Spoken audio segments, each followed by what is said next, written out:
You know, I'm okay with 1 kissing booth, whatever. 2, alright, fine. But 3? 3 kissing booth movies. Why?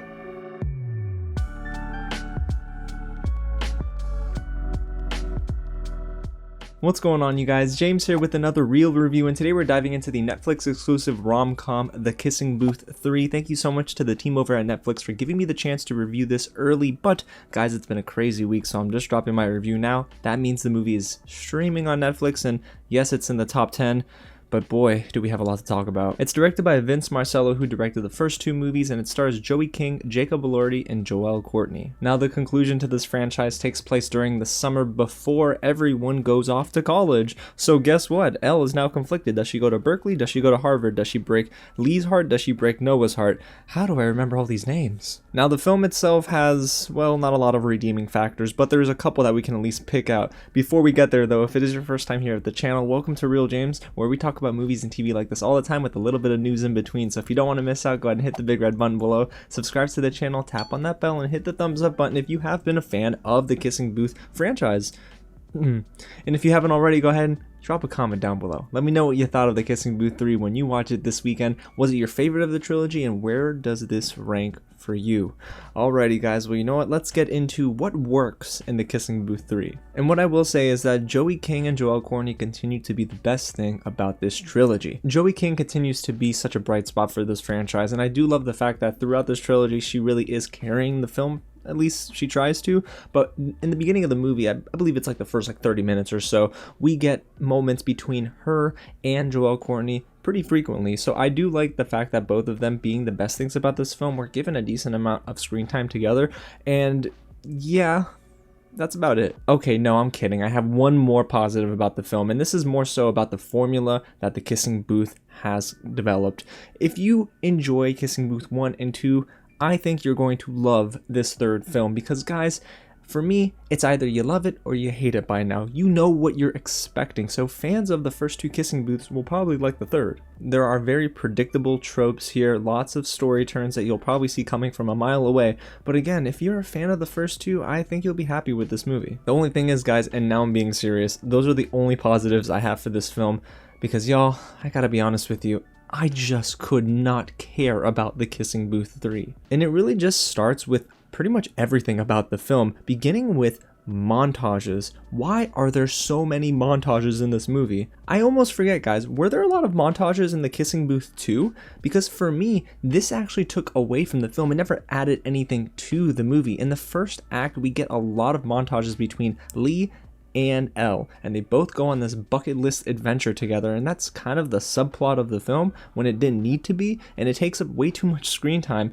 and I just wasn't having fun. There's even a sequence where they go-karting, and there's a Mario Kart influence where they literally dress up as Wario, Luigi, Princess Peach, and more. And I'm thinking, guys, okay, listen, I get the concept, and it actually sounds like it would be a good idea, but I think it sounded better on paper than it was executed on screen, because I couldn't even get into it, and I love Mario Kart, I love Mario and that entire IP, but that just didn't help the film for me. And when the movie hits even a little bit of a stride and tries to develop a character arc for Noah, I just can't tell you that they saw it all the way through. See, Jacob Elordi for me is a good actor in Euphoria, but everything outside of Euphoria, I just don't know what's up. 2 Hearts, all the Kissing Booth movies, I just don't understand why he can't work outside of TV, and it's so weird for me, but I don't buy his role here as Noah, and he's playing this scorned lover of sorts when Marco comes back on the scene, which was really unnecessary. So this movie's trying to add in so many elements to make the viewer feel nostalgic, but all it's doing is over bloating this movie. And in between all of the montages, the movie really does rely heavily on dialogue and trying to set up some sort of tension. But the dialogue is so bad, the script is poorly written, and instead it feels like somebody woke up, threw a first draft together and said, you know what, we're just gonna film it. And it really is a shame, because there are some actors in this movie that are trying their hardest, but not even their best attempt could really bring to life such a dense script. And guys, this film really had no reason to be almost 2 hours long, and that's the issue, is that in that third act it just lingers and lingers, and the movie really does pride itself, or at least tries to pride itself, on the chemistry between all of our leads, especially with Lee and Elle. But I'm sorry guys, there's no universe in which I can tell you that there's natural chemistry among our cast. Everything here felt so forced. And then the movie tries to split up our leads by giving Noah time with Chloe from The Kissing Booth 2, and you have Elle having time with Marco from, well, The Kissing Booth 2. And I don't understand the reasoning behind all of this. Instead, focus on Noah and his insecurities, because also Elle has insecurities too. So why not allow them to both just stay on screen and work through it together? Instead, we have to split them up, and it just adds unnecessary fluff to an otherwise very shallow film. And outside of the acting itself, guys, it doesn't help that some of the more, well, dramatic scenes in that final stretch were really ruined. And what I mean by that is this film is using green screen very often, probably more often than any of the other films in this trilogy. But what it does is actually detract from any drama that the film is trying to add in.